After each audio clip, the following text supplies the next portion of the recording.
देखिए बच्चों, आज का हमारा टॉपिक जो है राउल्ट्स लॉ है। ठीक, तो पहले आप समझ लेते हैं कि राउल्ट्स लॉ क्या होता है। ठीक, तो देखिए हमने ये मान लिया कि हमारे पास कोई दो सब्सटेंस हैं ए और बी। ठीक, तो आप ये मान लीजिए ए हमारे पास सॉल्वेंट है और बी हमारे पास सल्यूट है। तो हम क्या कर रहे हैं, इस सॉल्वेंट में सल्यूट को ऐड कर रहे हैं। ठीक, क्या इसका मतलब है, हमारे पास सॉल्वेंट ए है और एक हमारे पास सल्यूट है वो बी है। ठीक, अब दोनों में डिफरेंस क्या है, देखिए इसका मतलब ये है कि इनमें इसका मतलब जो हमारे पास लिक्विड ए है, जो हमारे पास लिक्विड ए है वो वोलेटाइल है। बी भी हमारे पास क्या है, जो सल्यूट है वो भी वोलेटाइल, मतलब उसकी वेपर बन सकती है, बन सकती नहीं, बनती है। इसका मतलब क्या है, हमारे पास एक लिक्विड ए है और एक लिक्विड बी है। ठीक, ये हमारे पास ए भी वोलेटाइल है और ए भी वोलेटाइल है। तभी हमने लिखा है राउल्ट्स लॉ फॉर किसके लिए, फॉर वोलेटाइल सॉल्यूट के लिए। अगर हम कोई सॉल्यूट ऐसा सॉल्वेंट मिक्स कर रहे हैं जो वोलेटाइल हो। ठीक, तो देखिए जब हम क्या दो वोलेटाइल सब्सटेंस को आपस में मिक्स करेंगे तो हमारे पास सॉल्यूशन बनेगा। ये तो है, सॉल्यूशन बनेगा। तो देखिए हमने ये माना है कि देखिए मान लीजिए पहले हमारे पास सब्सटेंस क्या था, कोई ए था। ठीक, तो जब हम इसको हीट कर रहे होंगे, तो सिर्फ और सिर्फ एक के ही तो मॉलिक्यूल वेपर बना रहे होंगे। तो हमने कहा कि यहाँ पे सिर्फ और सिर्फ एक के ही जो हमारे पास है पार्टिकल जो होंगे वो वेपर बनाएंगे और वही पार्टिकल क्या करेंगे, इस लिक्विड की सरफेस पे प्रेशर डालेंगे। तो हम क्या कहेंगे, यहाँ पे प्योर ए सब्सटेंस है। ठीक, और इसमें जो वेपर प्रेशर है वो सिर्फ और सिर्फ ए की अकेले ए की वजह से ही है। तो हम इस वेपर प्रेशर को मान लेते हैं पी नॉट ए। देखिए ये नॉट लगाया ये, तो हमने ये मान लिया है पी नॉट। इसका मतलब अगर हमारे पास कोई प्योर सब्सटेंस ए है तो उसका प्योर फॉर्म में, इसमें कोई भी मिक्सिंग नहीं हुई है, ये प्योर फॉर्म में इसका वेपर प्रेशर देखिए कितना है, पी नॉट ए। तो हमने लिखा vapour pressure of A in pure form, अभी इसमें कोई मिक्सिंग नहीं हुई है। सेम टू सेम देखिए सोल्यूट हमारे पास। ठीक, सल्यूट भी हमारे पास क्या है, देखिए ये भी प्योर फॉर्म में है। अब इसकी खासियत क्या है कि ये भी हमारे पास क्या है, वेपर बना सकता है। मतलब ये है कि ये भी वोलेटाइल है। तो इसका मतलब ये भी हमारे पास वेपर बना सकता है। ठीक, तो क्या होगा, जब हम इसको हीट कर रहे होंगे तो सिर्फ बी के ही पार्टिकल क्या हो रहे होंगे, वेपर में जा रहे होंगे। ठीक, और यही प्रेशर इस पे अप्लाई कर रहे होंगे। तो इसको हम कहेंगे इस बी का वेपर प्रेशर, और ये भी प्योर है अकेला भी है, तो ये भी। तो हम इसके वेपर प्रेशर को मान लिए हैं पी नॉट बी। तो इसका मतलब क्या है, पी नॉट बी क्या है, लिक्विड बी का वेपर प्रेशर है, वो भी कैसा, प्योर फॉर्म में। तो हमने मान लिया था कि पी नॉट बी है vapour pressure of B in pure form. तो ये हमें समझ में आ गया कि जब ए और बी अलग अलग थे तो इसका अकेले का पहले vapour pressure P not a था, इसका vapour pressure P not be था। ठीक, अब देखिए क्या है, जब हम दोनों को मिक्स करेंगे तो हमें सॉल्यूशन मिल जाएगा। इधर सॉल्यूशन हमें मिल गया। अब सॉल्यूशन के अंदर हमारे पास ए भी होगा और बी भी होगा। ठीक, तो जब हम इसको हीट करेंगे, देखिए जब हम इसको हीट करेंगे तो इससे हमारे पास ए के भी कुछ वेपर बनेंगे, कुछ बी के भी बनेंगे। ये तो है, जब हम क्या करेंगे, इसको हीट करेंगे, हीट करने पे क्या होगा, कुछ पार्टिकल हमारे पास ए के भी वेपर फेज में जाएंगे और कुछ हमारे पास बी के भी जाएंगे। तो हम कहेंगे इसके अंदर क्या है, कुछ ए पार्टिकल का वेपर प्रेशर होगा, इसे सरफेस से डाल रहे होंगे, कुछ बी का होगा। तो हमने ये मान लिया कि जो प्रेशर किसकी वजह से, ए की वजह से होगा, इसको मान लिया पी ए, और जो बी की वजह से प्रेशर होगा वो पी बी होगा। तो हमने यही मान लिया है पी ए कहां है, देखिए अब देखिए इस वाले में हमारे पास क्या हो गया, इसमें प्रेशर जो है, टोटल प्रेशर वो क्या है, कुछ ए की वजह से है, कुछ बी की वजह से है। तो हम कहेंगे कि ए की वजह से जो प्रेशर आएगा वो पार्शियल आएगा, कंप्लीट। यहां पे टर्म हमने देखिए पार्शियल नहीं यूज किया था क्योंकि यहां पे तो अकेला था ये तो है। तो हम यहां लिख रहे थे वेपर प्रेशर आओगे, और इस वाले में देखिए जो हम देखिए इसका मतलब इस वाले में ए भी है और बी भी है, तो कुछ प्रेशर ए की वजह से, कुछ बी की वजह से। तो हम क्या कहेंगे, जो पीए है वो क्या है, partial vapour pressure of A in solution. ये तो है, जब हमारे पास क्या सॉल्यूशन बन गया ना, तो इसका मतलब क्या है, इसमें जो है पीए क्या है, partial vapour pressure of A in solution. ऐसे सेम टू सेम पी भी हमारे पास क्या है, पार्शियल वेपर प्रेशर इन हमारे पास क्या है, बी इन सॉल्यूशन। ठीक, तो हमें ये पता चल गया कि यहाँ पे पीए जो है वो पार्शियल वेपर प्रेशर ए का है और हमारे पास पीबी है partial vapour pressure of B का है। ठीक, अब देखिए अब देखिए अगर हमारे पास ए के हम मोल मान ले n, देखिए ए के मोल यहां पे मान लेते हैं, ये हमारे पास मोल मान लेते हैं Na है और इसके मोल हम मान ले रहे हैं Nb है। इसके ए के मोल सॉल्यूशन के अंदर Na मान लेते हैं और इसके Nb मान ले रहे हैं। ठीक, सेम टू सेम कंडीशन में ए के कुछ मोल फ्रैक्शन होंगे और कुछ हमारे पास बी के मोल फ्रैक्शन होंगे। तो हम क्या कर रहे हैं, ए के मोल फ्रैक्शन को XA मान ले रहे हैं और बी के मोल फ्रैक्शन को हम क्या मान ले रहे हैं, XB मान ले रहे हैं। ठीक, तो हमें इतनी चीजें पता चल गई कि इस सॉल्यूशन के अंदर जो PA और PB है ये पार्शियल वेपर प्रेशर A और B के लिए है और मोल हमारे पास क्या है, Na और NaB किसके हमारे पास सॉल्यूशन के अंदर, Na हमारे पास मोल ऑफ A और Nb हमारे पास मोल ऑफ B। ऐसे हमारे पास क्या है, मोल फ्रैक्शन A के और कुछ हमारे पास मोल फ्रैक्शन B के। ठीक, तो हमें ये पता चल गया क्या कि हमारे पास ये सेपरेट जब दो हमारे पास क्या है सब्सटेंस को मिक्स किया तो हमारा सॉल्यूशन बनके तैयार हो गया।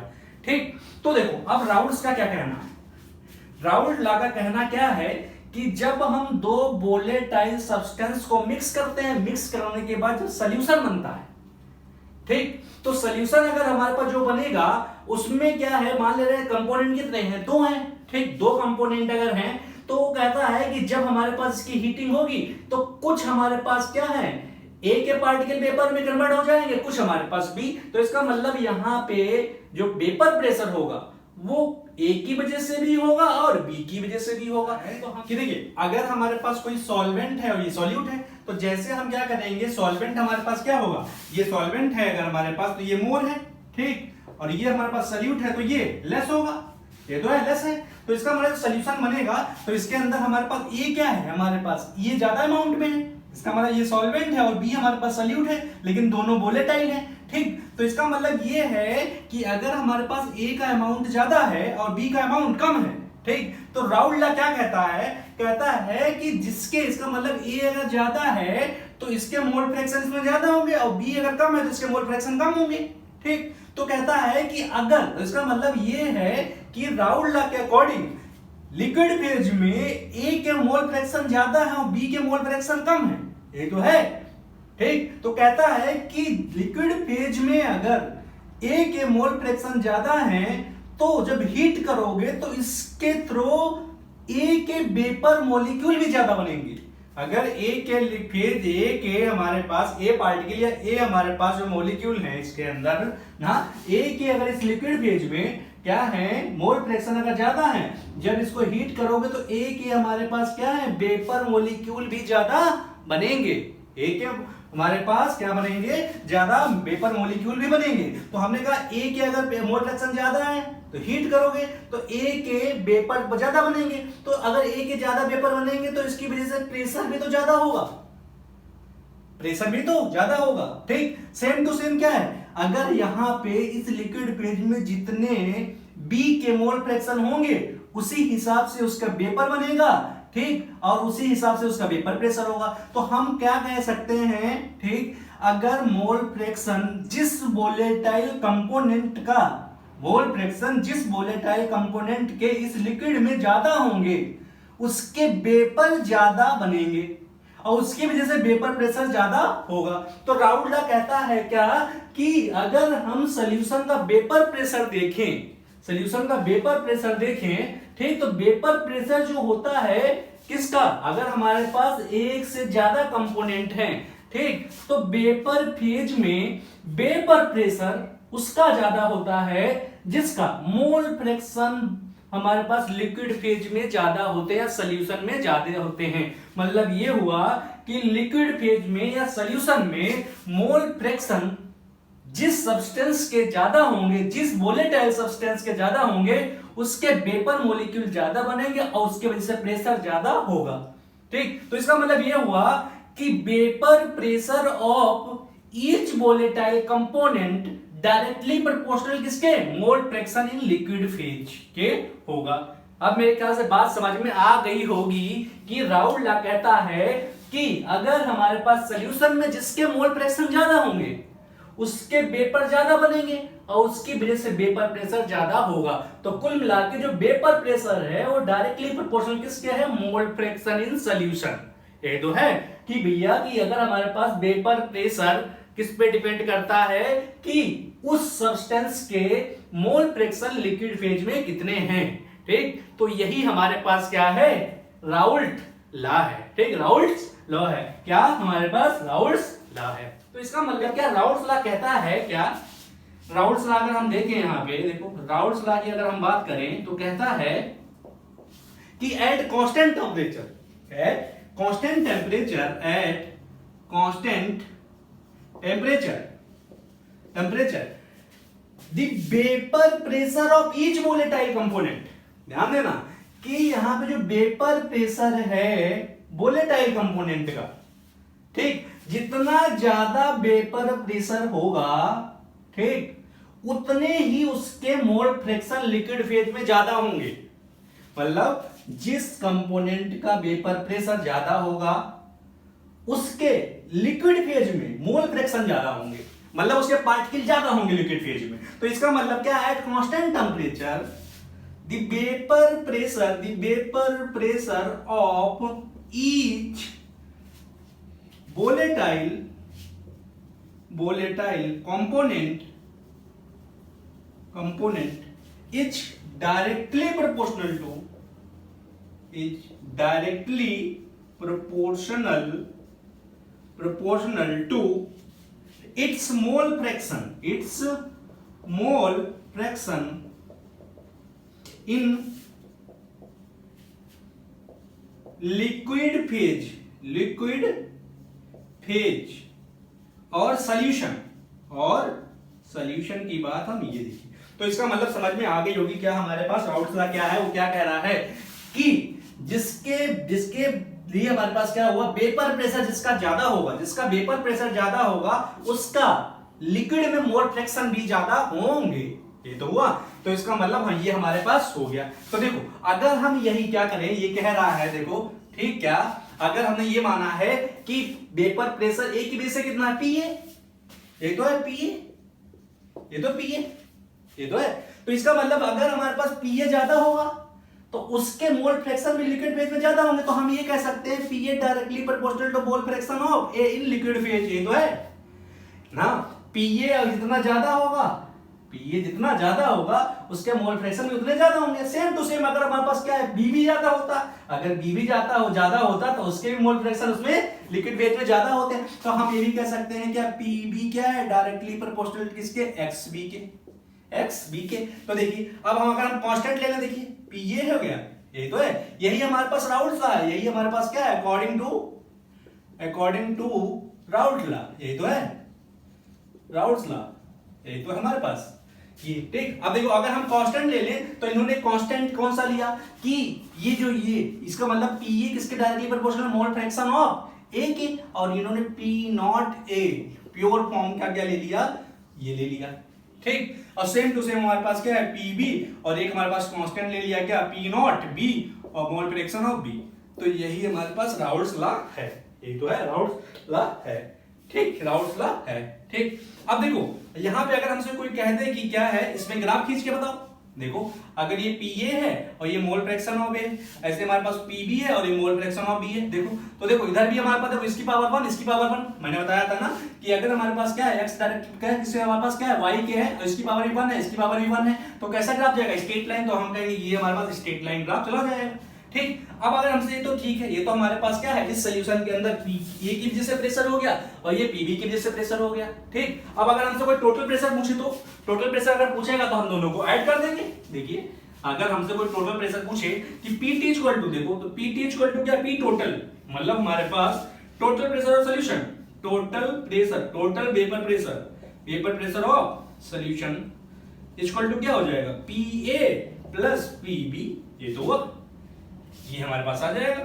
ठीक, या तो हम और अच्छे से लिखना चाहें तो क्या आ जाएगा, देखिए पीटी इक्वल टू ए की जगह पे हमारे पास ये रख दो, पी नॉट ए और mole fraction of A plus P not B mole fraction of B. ये देखिए ये फार्मूला आ गया हमारे पास। ठीक, तो यही हमारे पास राउल्ट्स लॉ होता है। ठीक, राउल्ट्स लॉ होता है।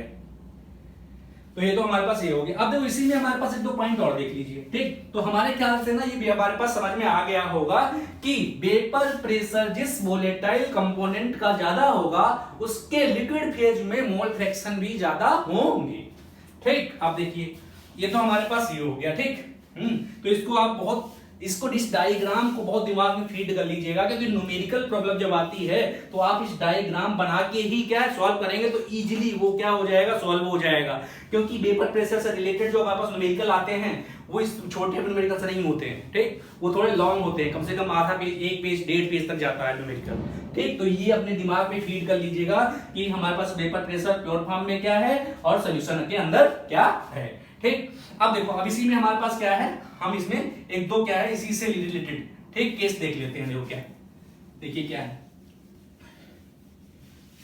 क्या है देखिए अब अगर हमारे पास इसी में देखिए क्या है, मान ले रहे हैं इसमें कुछ टिप्स हमारे पास इसी के अंदर देखिए, ठीक। क्या है हमारे पास कुछ टिप्स के हैं, देखिए जैसे क्या है, देखिए हम लोग क्या है देखिए अभी हम लोगों ने पढ़ रखा है कि पीटी इक्वल टू क्या है, देखिए ये हमारे पास क्या है P not A mole fraction of A और ये पी नॉट बी और मोल फ्रैक्शन ऑफ बी, ये तो है। और हम लोगों ने पढ़ रखा है क्या कि अगर इसके अंदर मोल फ्रैक्शन किसे ए के हैं और बी के हैं, तो हम लोगों ने पढ़ रखा है कि mole fraction of A plus mole fraction of B क्या हो जाएगा, इक्वल टू 1 हो जाएगा। तो आप क्या लिख सकते हो, देखो mole fraction of A equal to क्या 1 minus mole fraction of B, ये तो है। अब इसके अंदर ये वाली वैल्यू पुट कर दीजिए, ये वाली, तो Pt इक्वल टू क्या है P नॉट A और ये हमारे पास 1 minus mole fraction of B और हमारे पास क्या है P नॉट B और मोल फ्रैक्शन ऑफ B। तो ये हमारे पास कभी कभी इससे रिलेटेड हमारे पास न्यूमेरिकल आ जाते हैं, ठीक। और सेम टू सेम हमारे पास क्या है, ये तो हमारे पास टिप्स फर्स्ट हो गया, आपसे हमारे पास क्या है देखो टिप सेकंड में अगर हमारे पास सेम टू सेम क्या होगा Pt equal to P not A mole fraction of A, ये तो हुआ हमारे पास, और प्लस हमारे पास P नॉट B और मोल फ्रैक्शन ऑफ B, ठीक। अब देखो हम लोगों ने पढ़ रखा है कि mole fraction of A plus mole fraction of B equal to कितना होता है, 1 होता है, हमारे पास 1 होता है, ठीक। तो देखो हम mole fraction B equal to क्या ले सकते हैं 1 minus mole fraction of A, ये तो है। तो इसका मतलब क्या है पीटी इक्वल टू क्या हो जाएगा हमारे पास P not A mole fraction of A plus P naught, अब ये वाली वैल्यू यहां पुट कर दो आगे, ठीक। तो आ जाएगा क्या पी नॉट हमारे पास क्या बी और ये 1 माइनस मोल फ्रैक्शन क्या ना 1 माइनस हमारे पास 1 माइनस मोल फ्रैक्शन ऑफ हमारे पास क्या आ जाएगा ए आ जाएगा, ये हमारे पास फार्मूला आ गया देखिए, ठीक। ये हमारे पास फार्मूला आ जाए, ठीक। तो अब देखो और ये तो हमारे पास चल टिप्स फर्स्ट हुआ, देखो टिप सेकंड में क्या कहता है, देखिए टिप सेकंड में हमारे पास क्या कहता है, देखो टिप सेकंड में हमारे पास देखिए क्या कभी कभी कहता है कि हमारे पास क्या है हम एक सोल्यूशन बना रहे हैं, ठीक। सोल्यूशन अगर हम बना ले रहे हैं ए और बी दोनों को मिक्स कर दे रहे हैं तो सोल्यूशन बन रहा है, ठीक। तो वो कहेगा कि अगर हम ए के मोल फ्रैक्शन को 0 कर दें तो टोटल प्रेशर किसके बराबर आएगा। देखो क्वेश्चन समझना क्या कि अगर हमारे पास क्या है जब हम सोल्यूशन बना रहे हैं तो दो कंपोनेंट है हमारे पास ए और बी, तो वो कहेगा कि अगर इसके अंदर सोल्यूशन के अंदर अगर हम किसी ए के मोल फ्रैक्शन को 0 कर दें, ए के मोल फ्रैक्शन को 0 कर दें, ठीक, तो जो टोटल प्रेशर आएगा वो किसके बराबर आएगा। देखो टिप सेकंड में हम लोग ये देख लेते हैं, देखो टिप सेकंड के अंदर हम देख लेते हैं, देखो क्या है वो कह रहा है कि क्या अगर हमारे पास मोल फ्रैक्शन ए के क्या कर दो तुम 0 कर दो तो पीटी किसके बराबर आएगा, ये क्वेश्चन है, आएगा, ये तो है आएगा। तो देखो अब अगर हमारे पास देखो अगर हमारे पास फार्मूला क्या है, देखो हमारे पास फार्मूला ये है पीटी इक्वल टू क्या है पी ए प्लस पीबी, ये तो है पीबी, ये तो हो जाएगा पीबी। अब देखो सेम टू सेम कंडीशन में अगर हम इसको एक्सपेंड करें थोड़ा तो ये पी नॉट ए और mole fraction of A plus P not B और मोल फ्रैक्शन ऑफ बी, ये तो हुआ मोल फ्रैक्शन ऑफ बी, ठीक। और हम लोगों ने पढ़ रखा है क्या कि अगर हम वैल्यू पुट करना चाहें इसमें क्या, देखो कह रहा है मोल फ्रैक्शन ए का क्या है 0 है, ये तो है मोल फ्रैक्शन ए का, इसका मतलब क्या है मोल फ्रैक्शन ए का 0 है, ठीक। तो देखो अब अगर हमारे पास क्या है यहाँ पे हम लोगों ने पढ़ रखा है चूंकि क्या mole fraction of A plus mole fraction of B equal to कितना होता है 1, ये तो होता है। तो अब बताओ ए की वैल्यू तो हमारे पास क्या 0 है, तो हम mole fraction B equal to कितना रख लेंगे 1, ये तो आ गई, ठीक। अब देखो इसी वाले फार्मूले में आ जाओ, ये फार्मूला क्या है हमारे पास PT equal to P not A और mole fraction of A plus P not B, और हमारे पास क्या है मोल फ्रैक्शन ऑफ बी। ये तो हुआ। तो देखो Pt इक्वल टू हमारे पास क्या हुआ, देखो अब देखो यहाँ पे वैल्यू पुट करो, देखो Pa की वैल्यू क्या है, देखो ये वाली वैल्यू 0 है, ये तो है Pa की वैल्यू 0 है, ये तो है P। और देखो xb की वैल्यू कितनी है, देखो ये x की वैल्यू 1 आ गई, देखो 1 ना। अब बताओ तो इसका मतलब है ये वाली वैल्यू 0 है अगर, तो ये तो पूरा 0 हो जाएगा, 0 हुआ। और प्लस देखो ये हमारे पास क्या है P नॉट B, और ये हमारे पास क्या है, ये आ जाएगा 1, ये तो होगा। तो हम क्या कह सकते हैं, जो Pt इक्वल टू क्या आ जाएगा, P नॉट B के बराबर आ जाएगा। ये तो हो गया, P नॉट B के बराबर आ जाएगा, ठीक आ जाएगा, ठीक। अब अगर हमारे पास एक केस और इसमें कह दे कि अगर हमारे पास वो क्या कह दे, इसी के अंदर देखना क्या, अगर इसी टिप्स हमारे पास ये इसका a ले लो 2 का, और हमारे पास क्या 2 का b ले लो ना। अब अगर उल्टा कह दे कि अगर हमारे पास xb इक्वल टू 0 कर दे, तो pt बताओ टोटल प्रेशर कितना होगा, ये पूछ ले, तब क्या करोगे, तब भी वही कि हमारे पास क्या रख लेंगे, देखो p t इक्वल टू क्या p not a mole fraction of a plus p not b mole fraction of b, ठीक। और हम लोगों ने पढ़ रखा है क्या, mole fraction of a plus mole fraction of b equal to कितना होता है 1, और यहाँ पे b इक्वल टू क्या है, देखो 0, तो हम कहेंगे a प्लस क्या है 0 इक्वल टू 1, तो mole fraction a equal to कितना आ जाएगा 1, ये तो है। अब वैल्यू पुट करो, देखो इसमें ये तो है pt इक्वल टू, देखो p नॉट a हमारे पास क्या है, p नॉट a रखो, xa की वैल्यू देखो कितनी है, xa की वैल्यू देखो ये हमारे पास है xa की value 1 plus p not b हो गया, ठीक। और इनटू हमारे पास देखो क्या मोल फ्रैक्शन ऑफ b कितने हैं 0, तो ये वाली वैल्यू 0 हो जाएगी। और देखो यहाँ पे इसका मतलब क्या है, टोटल हमारे पास प्रेशर किसके बराबर आ जाएगा, p नॉट a के बराबर आ जाएगा। तो देखो हमारे पास ये हो गया, ठीक, pd हमारे पास हो गया, ठीक। अब देखो हमारे पास क्या है, टिप्स थर्ड देखते हैं। ये तो हमारे पास 2 टिप्स हो गए, ठीक। अब टिप्स हमारे पास 3 देखो, टिप्स 3 क्या है, देखिए टिप्स थर्ड, देखिए टिप्स थर्ड हमारे पास क्या है, टिप्स, ठीक थर्ड, देखो थर्ड क्या है, ठीक। अब देखो हम लोगों ने ये माना है कि सोल्यूशन की अगर हम बात करें, सोल्यूशन की बात करें तो टोटल प्रेशर किसमें कितना है, Pt इक्वल टू कितना है हमारे पास, Pt इक्वल टू है Pa प्लस Pb, ये तो है टोटल प्रेशर। तो देखो Pt इक्वल टू हमारे पास क्या है, P नॉट A और mole fraction of A plus P not B और मोल फ्रैक्शन ऑफ B, ये तो है हमारे पास, ये आ जाएगा हमारे पास। ये हम लोगों ने पढ़ रखा है, इस सॉल्यूशन का वेपर प्रेशर टोटल ये आ रहेगा, ठीक। अब देखो हमने कहा था क्या कि इसमें A सॉल्वेंट है तो A के पार्टिकल ज्यादा होंगे, B के पार्टिकल कम होंगे, तो A की वजह से वेपर प्रेशर भी तो ज्यादा होगा, अगर ज्यादा है तो हम कहेंगे कि यहाँ जो वेपर प्रेशर है ना, यहाँ पे वो क्या है, PA की वजह से कुछ ज्यादा है और PB की वजह से कुछ कम, ये तो है हमारे पास। तो अगर हम इसमें ग्राफ खींचना चाहें, देखो ठीक, तो देखो ग्राफ अगर हम खींचना चाहें, ठीक, क्या देखो पहले अगर हम इसकी कंडीशन इनकी दोनों की बात करें, तो इस वाले केस में क्या है, इसमें ये E अकेला है और इसमें B अकेला है।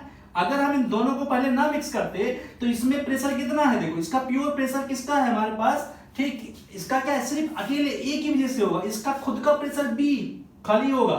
तो हम ये कह सकते हैं इसके अंदर जो मोल फ्रैक्शन होगा, अगर हम इसके अंदर की बात अगर हम करें तो इसका मोल फ्रैक्शन क्या होगा, टोटल कितना आएगा, XA इक्वल टू 1 और इसका हमारे पास same to same XB equal to 1, ये तो आएगा क्योंकि इसमें ये अकेला है, ये हमारे पास अकेला, इसमें 2 आ गए तो हम कहेंगे XA plus XB equal to 1। तो देखो अगर मैं इसकी बात करूं, क्या मैं बात करूं क्या यहाँ पे इसकी, तो इसके अंदर मोल फ्रैक्शन सिर्फ किसके होंगे, A के होंगे, B के यहाँ पे नहीं होंगे, B के इसमें 0 होंगे। और इसके केस की बात कर लूं इस वाले में, तो देखो यहाँ पे B के इक्वल टू कितने होंगे, 1 होंगे, टोटल मोल फ्रैक्शन हमारे पास कितना आता, 1 आता, तो अकेला है B, तो हम कहेंगे इसके मोल फ्रैक्शन क्या है 1, इसका और मोल फ्रैक्शन A के इसके अंदर 0 है, ये तो हुआ। अब मान ले रहे हैं कि किसके अंदर, ध्यान देना, कुछ हमारे पास इसके अंदर क्या कहेंगे, इसके अंदर हमारे पास प्रेशर इसकी वजह से है, तो हम मान ले रहे हैं PA के प्रेशर कुछ हमारे पास इतना है, ये सेम टू सेम कंडीशन, ठीक। ये हमारे पास क्या है, प्योर फॉर्म वाला सेम टू सेम कंडीशन, ठीक। दूसरा हमारे पास देखो, दूसरा हमारे पास क्या, इसमें देखो इस वाले में इसमें कुछ प्रेशर होगा B की वजह से होगा, तो हम यहाँ पे मान ले रहे हैं सल्यूट है थोड़ा, इसका मतलब कम होगा, तो इसकी वजह से प्रेशर थोड़ा कम होगा, ये मान ले रहे हैं, ये तो है। ये इसका मतलब ये जो लाइन ये वाला हमारे पास दिखा रहा है, तो ये प्योर A वाला दिखा रहा है, ये प्योर B वाला दिखा रहा है, ये तो है। अब हम सॉल्यूशन के अंदर की बात करें, देखो सॉल्यूशन के अंदर की बात करें तो सॉल्यूशन के अंदर क्या है, इसमें A है और कुछ B है, तो कुछ प्रेशर A की वजह से होगा, कुछ B की वजह से होगा, यही तो होगा। तो हम कह सकते हैं क्या कि कुछ प्रेशर इसके अंदर ए की वजह से होगा, कुछ बी की वजह से होगा, ये तो है। तो अगर हम क्या करें, सॉल्यूशन के अंदर देखें कि पीए की वजह से प्रेशर कितना है और पीबी की वजह से कितना है, तो हम ये मानेंगे कि पीए की वजह से जो प्रेशर है वो ज्यादा होगा, ये की वजह से ज्यादा होगी, ए के पार्टिकल ज्यादा है और बी की वजह से कम होगा। तो इसका मतलब क्या हुआ, अगर हम देखें तो अगर तुम ये वाली लाइन मिला दो ज्यादा वाली, इसको इस तरीके से ऐसे मिला दो ये, ठीक, तो ये हमारे पास इसको स्ट्रेट मिलाना बिल्कुल, ठीक, स्ट्रेट बिल्कुल, ठीक, तो ये हमारे पास क्या आ जाएगा, पी आएगा सॉल्यूशन के अंदर, पी इक्वल टू क्या होगा, P not A mole fraction of A, ठीक। ऐसे सेम टू सेम ये वाली लाइन अगर इस वाले से मिला दो तो ये हमारे पास आ जाएगा पीवी सॉल्यूशन के अंदर, पीवी हमारे पास सॉल्यूशन के अंदर आ जाएगा पी नॉट बी और मोल फ्रैक्शन ऑफ बी, ये तो हुआ। और ये वाली लाइन, ये वाली जो लाइन दिखाई दे रही है तो ये प्योर बी है और ये प्योर ए वाली है और ये सॉल्यूशन के अंदर है, ये सॉल्यूशन ये पी कितना है, पीवी कितना है, ठीक। अब अगर हमें पता करना है कि भैया टोटल कितना है, तो टोटल करने के लिए तुम क्या करो, ये वाली जो लाइन दिखाई पड़ रही है, ये वाली लाइन, इसको ऐसे मिला दो स्ट्रेट, बिल्कुल बिल्कुल स्ट्रेट मिलाना, स्ट्रेट बिल्कुल ऐसे, ये तो ये हमारे पास क्या आ जाएगा, ये आ जाएगा क्या, ये पीटी आ जाएगा, पीए प्लस पीबी, ये होगा। और इधर देखना, इधर मान लेना ये हमारे पास क्या है, ये वेपर प्रेशर ऑफ ए है और ये वेपर प्रेशर ऑफ बी है, ये तो ये हमारे पास ग्राफ आ जाएगा इसके अंदर, ठीक, ग्राफ आ जाएगा, ठीक ठीक। तो ये हमारे पास क्या आ जाएगा, ग्राफ आ जाएगा, ग्राफ आ जाएगा, ठीक। अब देखो इसी में हम पढ़ लेते हैं थोड़ा सा डाल्टन लॉ, ठीक। देखो डाल्टन लॉ क्या कहता है, ठीक, डाल्टन लॉ देखो क्या कहता है, मैं इसको बिठा दे रहा हूं, ठीक। डाल्टन लॉ देखो,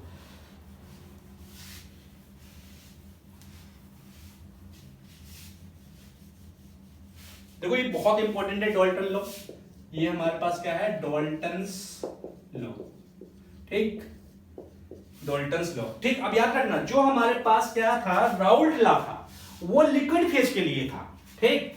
ये हमारे पास क्या है, फॉर वेपर फेज के लिए है, फॉर वेपर फेज के लिए है, ठीक। अब मोस्टली जो क्वेश्चन आते हैं ना, इसी से क्वेश्चन आते हैं, ठीक, क्योंकि ये वाले तो क्वेश्चन क्या कंफ्यूज करने के लिए तुमको, अगर तुम ना पढ़े होगे डाल्टन लॉ तो तुम यही वाले मोल फ्रैक्शन निकाल आओगे, ठीक। तो देखो डाल्टन लॉ क्या कहता है, डाल्टन लॉ क्या कहता है, कहता क्या है, देखो जब तुम इसको हीट करोगे सॉल्यूशन को, ये जो हमारे पास सॉल्यूशन बन रहा है, हीट करोगे, ठीक, तो कुछ इसका वेपर ए का बनेगा, कुछ बी का बनेगा, ध्यान देना। ये हमारे पास क्या है, ये वेपर फेज है, ये वेपर फेज है।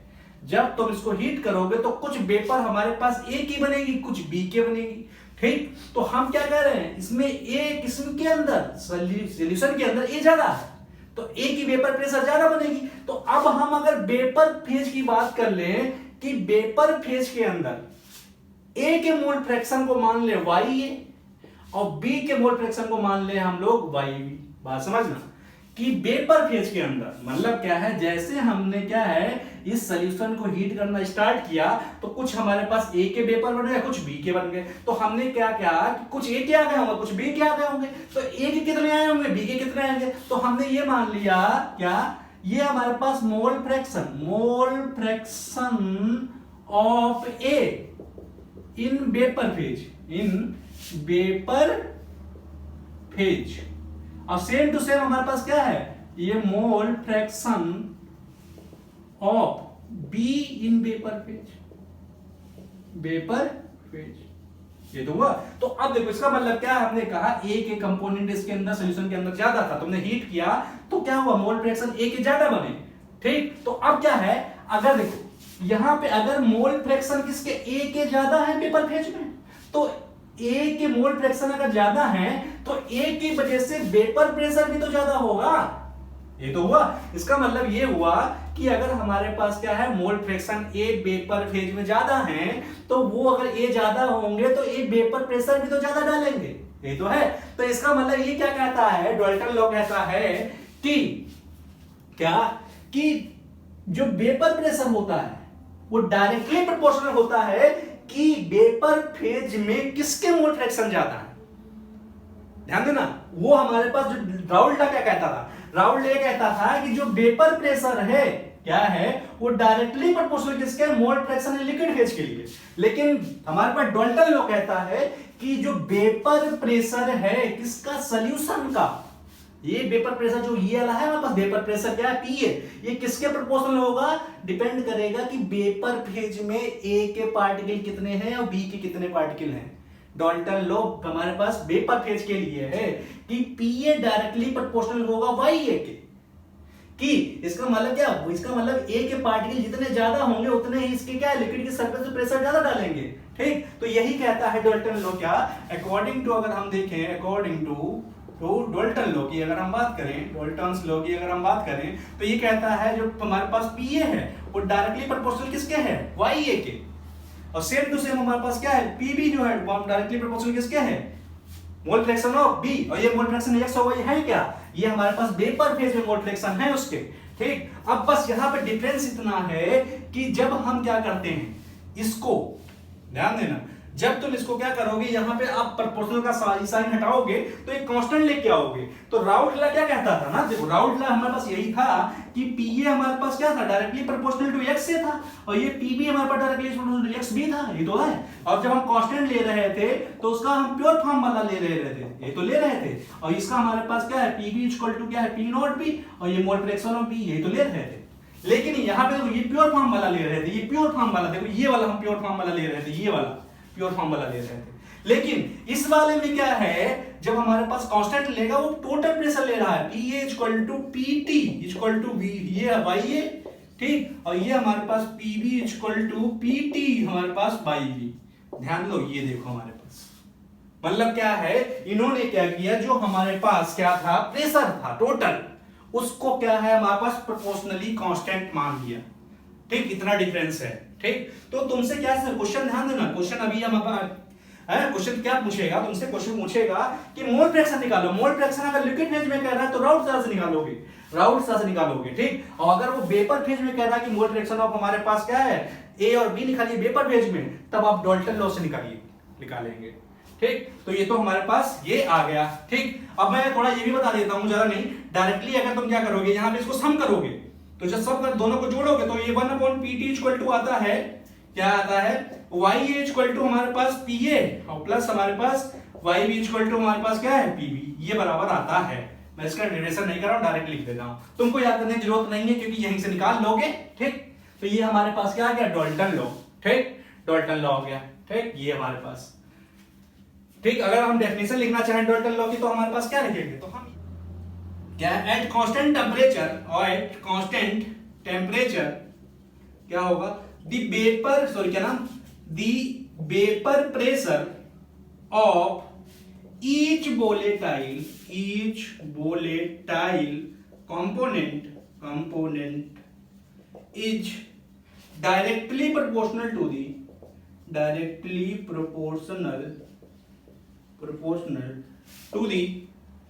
to its mole fraction in vapour phase, ये हो जाएगा। ठीक, वेपर फेज। ठीक, अब देखो हमारे पास क्या है, हमने राउट लॉ पढ़ लिया, डाल्टन लॉ पढ़ लिया। ठीक, राउट लॉ क्या होता है, डाल्टन लॉ क्या होता है। अब हम आ जाते हैं राउट लॉ फॉर किसके लिए, नॉन वोलेटाइल सॉल्यूट के लिए पढ़ लेते हैं। किसके लिए, Raoult law for non volatile solute. देखिए राउट लॉ पर हमारे पास क्या है, नॉन वोलेटाइल सॉल्यूट के लिए, Raoult law for non volatile solute के लिए। ठीक, देखो क्या है नॉन वोलेटाइल। देखिए मान लेते हैं हमारे पास कोई प्योर सॉल्वेंट था, मान लो तुम पानी में क्या है, नमक घोल रहे हो, पानी में नमक घोल रहे हो। ठीक, तो अब देखो ये हमारे पास प्योर वाटर था, तो जब हम इसको क्या शुरू में जब हम क्या कर रहे होंगे, हीट कर रहे होंगे, तो इसमें जो वेपर प्रेशर होगा किसकी वजह से होगा, सिर्फ पानी की वजह से होगा। तो हम कहेंगे प्योर सॉल्वेंट की वजह से वेपर प्रेशर हमने कितना मान लिया है, ये पी नॉट हमने मान लिया है। पी नॉट हमारे पास क्या है, ये पी नॉट क्या है, वेपर प्रेशर ऑफ सॉल्वेंट, ये तो हो गया। प्योर फॉर्म में वेपर प्रेशर सॉल्वेंट हमारे पास क्या है, पी नॉट, ये तो है पी नॉट है। ठीक, पी नॉट हमारे पास ये आ गया। ठीक, अब देखो सेम टू सेम, अब हम क्या कर रहे हैं, यहाँ देखो यहाँ पे जो हमारे पास नॉन वोलेटाइल सॉल्यूट है, नॉन वोलेटाइल सॉल्यूट तो वेपर बनाता ही नहीं है, तो हम कहेंगे जो नॉन वोलेटाइल सॉल्यूट है इसकी वेपर ही नहीं बनती, तो इसकी वजह से जो वेपर प्रेशर होगा किस क्या होगा, जीरो होगा। इसका मतलब क्या है, जो नॉन वोलेटाइल सॉल्यूट है, चीनी हो गया, हमारे पास NaCl हो गया, जो सॉल्ट होते हैं उनका वेपर प्रेशर जीरो होता है, बनाते ही नहीं वेपर, तो इसका मतलब इसका वेपर प्रेशर जीरो हो गया। ठीक, तो इसका मतलब जब हम क्या करते हैं, इस सॉल्वेंट में इस सॉल्यूट को ऐड कर रहे हैं तो हमारे पास सॉल्यूशन बन रहा है। ये तो है सॉल्यूशन बन रहा है। ठीक, अब इस सॉल्यूशन के अंदर अगर हम बात करें, देखो सॉल्यूशन के अंदर अगर हम बात करें, इसको हीट करोगे तो हमको ये पता है कि जब हम क्या करते हैं, इस सॉल्वेंट के अंदर कोई नॉन वोलेटाइल सॉल्यूट ऐड करते हैं, तो हमने बताया था नॉन वोलेटाइल जो सॉल्यूट ऐड करोगे तो इसका कुछ ना कुछ वेपर प्रेशर कम हो जाएगा। तुमने इसका मतलब क्या है, सॉल्वेंट में मान ले रहे प्योर जब था तो वेपर प्रेशर मान ले रहे इसका 100 था, ये तो था, लेकिन जब तुम मिक्स कर दिए होगे तो इसका वेपर प्रेशर कम हो गया होगा, वेपर प्रेशर कम हो गया होगा, हमने पिछले लेक्चर में बताया था। ठीक, वेपर प्रेशर क्यों कम हुआ। ठीक, अब देखो, अब जब तुम इसको करो, इसका मतलब सॉल्यूशन के अंदर हमारे पास क्या है, सॉल्यूट है प्लस सॉल्वेंट है, इसके अंदर हमारे पास क्या है, सॉल्यूट है और प्लस सॉल्वेंट है, और हमको ये पता है सॉल्यूट इसके अंदर कैसा है, नॉन वोलेटाइल, नमक है, चीनी है। ठीक, तो हम ये कह सकते हैं जब हम हीट करेंगे तो सॉल्यूट के तो वेपर नहीं बनेंगे, सॉल्यूट के वेपर नहीं बनेंगे। ठीक, बनेंगे किसके, सिर्फ और सिर्फ सॉल्वेंट के। तो इसका मतलब यहाँ पे सॉल्वेंट के वेपर बनेंगे और ये सॉल्वेंट ही क्या करेगा आके, ठीक, इसके ऊपर एक प्रेशर अप्लाई करेगा और जिसको हम लोग बोलेंगे क्या, यही हमारे पास क्या है, वेपर प्रेशर है, यही तो है। और हमने इसका मतलब, ये तो सॉल्यूशन है, तो इसका मतलब ये हमारे पास जो ये होगा, ये हमारे पास क्या है, वेपर प्रेशर ऑफ सॉल्यूशन है, ये हमारे पास क्या है, वेपर प्रेशर ऑफ सॉल्यूशन है, और हमने इसको माना है पीएस मान लिया है। ठीक, और हमें इसका मतलब यही पता है कि इसमें दो कंपोनेंट हैं, लेकिन सॉल्यूट का तो वेपर बन ही नहीं रहा, तो इसका मतलब टोटल जो प्रेशर होगा वो सिर्फ और सिर्फ किसकी वजह से होगा, सॉल्वेंट की वजह से होगा, क्योंकि सॉल्वेंट के ही पार्टिकल खाली वेपर भेजने जाएंगे, सॉल्यूट के तो जा ही नहीं सकते, क्योंकि हमारे पास वो कैसा सॉल्यूट है, नॉन वोलेटाइल है। ठीक, नॉन वोलेटाइल। तो अब अगर हम इसके अंदर देखो, हमने क्या मान लिया इसके अंदर, क्या कि इस लिक्विड के अंदर, ये हमारे पास जो लिक्विड फेज है, लिक्विड फेज के अंदर हमने मान लिया है मोल फ्रैक्शन ऑफ सॉल्वेंट, हमने क्या मान लिया, देखो मोल फ्रैक्शन ऑफ सॉल्वेंट हमारे पास एक सॉल्वेंट और सॉल्यूट के मोल हमने इसके अंदर सॉल्यूशन के अंदर की बात कर रहे हैं। ठीक, और इसका मतलब सॉल्यूट के मोल हमने क्या माने हैं, देखो एन ए माने हैं, सॉरी क्या नाम, एन माने हैं, स्मॉल एन, और सॉल्वेंट के मोल माने हैं कैपिटल एन मान लिए। ठीक, कैपिटल एन मान लिए हैं। अब इसका अंदर इस सॉल्यूशन के अंदर अगर हम क्या करें, वेपर प्रेशर निकालना चाहें तो वेपर प्रेशर यहाँ किसकी वजह से होगा, ध्यान देना, इस सॉल्यूशन की में हमारे पास क्या, सॉल्यूशन किससे बना, देखो सॉल्यूशन क्या है, vapour pressure solution equal to vapour pressure solute plus vapour pressure of solvent, ये तो हुआ सॉल्यूट प्लस सॉल्वेंट, और हमें ये पता है वेपर प्रेशर सॉल्यूट क्या होता है, 0 होता है, तो वेपर प्रेशर किसके बराबर आ गया, हमारे पास सॉल्यूशन इक्वल टू सॉल्वेंट। मतलब क्या है, इसके अंदर जो वेपर प्रेशर सॉल्यूशन का होगा वो सिर्फ और सिर्फ किसकी वजह से होगा, सॉल्वेंट की वजह से होगा। अब देखो, अब राउल्ट लॉ क्या कहता है, राउल्ट लॉ क्या कहता है कि हमने पढ़ दी है पिछले लेक्चर में, क्या राउल्ट लॉ कहता है कि जो वेपर प्रेशर होता है, जो वेपर प्रेशर होता है वो किसके डायरेक्टली प्रोपोर्शनल होता है, कि वोलेटाइल, ऐसा वोलेटाइल कंपोनेंट। ठीक, हमने कहा जो राउल्ट लॉ है वो किसके लिए है, वोलेटाइल कंपोनेंट के लिए, कि जो वेपर प्रेशर किसका, वोलेटाइल कंपोनेंट का डिपेंड करता है, डायरेक्टली प्रोपोर्शनल होता है उसके मोल फ्रैक्शन के। ये तो होता है कि इसके अंदर जो वोलेटाइल होगा उसी की वेपर बनेगी, ये तो है, उसकी वेपर बनेगी, तो हम कह सकते हैं vapour pressure of volatile component. यही तो कहता था कि क्या है, एट कांस्टेंट टेम्परेचर, क्या कहता था, कांस्टेंट टेम्परेचर क्या कहता था, देखो the vapour pressure of each volatile component is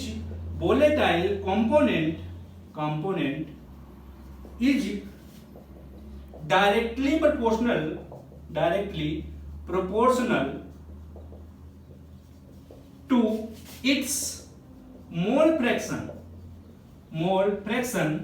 in liquid phase की है, तो हुआ लिक्विड फेज।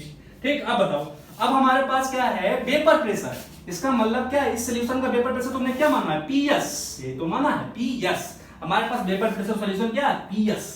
अब किसकी, इसका मतलब जो सॉल्यूशन का हमारे पास वेपर प्रेशर है वो किसके है, डायरेक्टली प्रोपोर्शनल, किसके होगा, सॉल्वेंट के, हमारे पास मोल, क्योंकि सॉल्वेंट के ही पार्टिकल तो वेपर बना रहे हैं, तो इसका मतलब क्या है, जो ये वेपर मॉलिक्यूल है किसके हैं, सॉल्वेंट के ही हैं, सॉल्यूट के नहीं हैं। तो हम कहेंगे जो वेपर प्रेशर आ रहा है वो किसके बराबर आएगा, या किसके हमारे पास डायरेक्टली प्रोपोर्शनल होगा, मोल फ्रैक्शन ऑफ सॉल्वेंट के, ये तो हुआ। तो इसका मतलब राउल्ट लॉ के अकॉर्डिंग जो वेपर प्रेशर सॉल्यूशन है, ठीक, वो हमारे पास क्या, मैं यहाँ पहले से ऐसे करके लिख रहा हूँ, क्या, तो वेपर प्रेशर ऑफ सॉल्यूशन जो है वो डायरेक्टली प्रोपोर्शनल टू किसके है, हमारे पास मोल फ्रैक्शन ऑफ सॉल्वेंट के बराबर आएगा, यही तो आएगा सॉल्वेंट के। तो देखो वेपर प्रेशर हमने कितना माना सॉल्यूशन का, पीएस, और ये मोल फ्रैक्शन ऑफ सॉल्वेंट ये मान लिया, देखो ये तो है मोल फ्रैक्शन सॉल्वेंट। अब क्या है, अब प्रोपोर्शनल का साइन हटा रहा, कांस्टेंट लेना। कांस्टेंट कौन सा ले रहा था, वो प्योर फॉर्म हमारे पास जो होगी, प्योर फॉर्म होगी तो प्योर फॉर्म सॉल्वेंट की ये है और इसका वेपर प्रेशर P नॉट आ रहा है, तो हम क्या मानेंगे, तो इसका मतलब PS equal to P not और मोल फ्रैक्शन ऑफ सॉल्वेंट। तो यही हमारे पास क्या हो गया, राउल्ट लॉ फॉर किसके लिए, हमारे पास नॉन वोलेटाइल सॉल्यूट के लिए ये हमारे पास आ जाएगा कि वेपर प्रेशर ऑफ सॉल्यूशन क्या होगा, P नॉट ए और PS तो हमें पता ही है क्या है, ये वेपर प्रेशर ऑफ सॉल्यूशन है, ठीक ये, और P नॉट क्या है, P नॉट हमारे पास क्या है, वेपर प्रेशर ऑफ क्या, vapour pressure of solvent in pure form, solvent in pure form, ठीक। और तुम्हें ये पता ही है क्या है, ये हमारे पास मोल फ्रैक्शन ऑफ सॉल्वेंट होते हैं, ठीक। ये तो हमारे पास आ गया राउल्ट्स लॉ, ठीक। तो अगले लेक्चर में हम ये भी देखेंगे क्या, राउल्ट्स लॉ और हेनरी लॉ में, ठीक, क्या हमारे पास डिफरेंस है और क्या सिमिलरिटीज है।